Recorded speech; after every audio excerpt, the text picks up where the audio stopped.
זה החדר השקט ביותר בעולם, ואם תצליחו להישאר בפנים לפחות שעה אחת, אתם תוכלו לזכות ב$5 מיליון.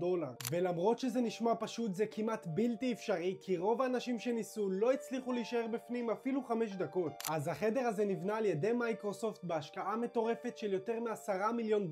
השקט בחדר הזה כל כך מפחיד שלבני אדם קשה להסתגל אליו בשביל להישאר בו יותר מדקה אחת. אם תיכנסו לחדר הזה, תצליחו לשמוע את פעימות הלב שלכם ואפילו את העצמות שלכם זזות בתוך הגוף. החדר מוקף ובנוי ממספר שכבות של פלדה ובטון עם בידוד קול מיוחד שמונע כל רעש חיצוני, מה שמפריד אתכם מכל רעש אפשרי. וב-2019 כתב של אחד מגופי התקשורת הגדולים בעולם ניסה להתמודד עם האתגר הזה, אבל לאחר 45 דקות הוא פשוט נשבר. ומיד אחרי שהוא יצא מהחדר הוא התחיל להרגיש סחרחורות נוראיות, ולקח לו יותר משעתיים שלמות כדי להירגע ולחזור לעצמו. מעל 1,000 אנשים השתתפו באתגר הזה, אבל כולם נכשלו, וכרגע השיא עומד על כמעט 59 דקות.